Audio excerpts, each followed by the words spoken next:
Beaubrière, Thibault Le Texier, bonjour. Est-ce que dans les entreprises françaises aujourd'hui, on peut parler de démocratie d'entreprise? Comment est-ce que vous définiriez finalement la réalité, peut-être aussi la variété des relations de pouvoir dans l'entreprise en France aujourd'hui?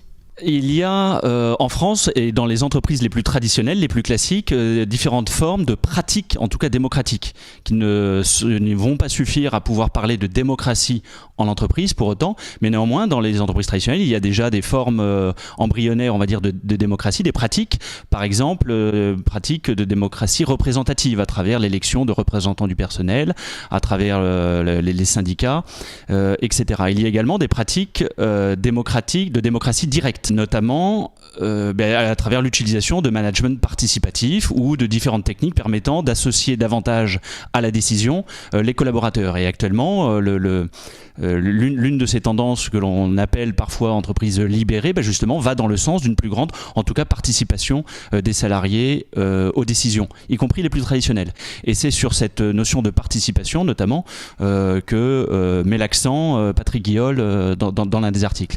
Et Alain Suppiot, le professeur Suppiot, dans l'entretien qu'il nous a accordé, précise quant à lui que, au sens restrictif normalement du terme de démocratie, on ne peut pas appliquer le terme de démocratie qu'à des environnements économiques dans lesquels les salariés sont en même temps des associés. Et là, on peut parler effectivement de scope, d'éventuelles pratiques d'autogestion, même si aujourd'hui il n'y en a plus beaucoup, mais des scopes, et puis l'actionnariat salarié. L'actionnariat salarié qui, lorsqu'il y a plus de 10% d'actionnaires, enfin de salariés qui sont en même temps actionnaires, eh bien ça permet d'avoir une minorité de blocage. Et on peut parler à un degré ou un autre dans ces cas-là de démocratie en entreprise.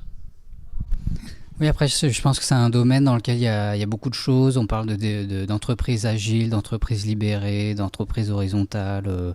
Il y a beaucoup de concepts et derrière tout ça, il y a beaucoup de réalités différentes. Il y a des entreprises où c'est réellement presque la démocratie au sens anarchiste du terme, où c'est vraiment très, très horizontalisé, très décentralisé.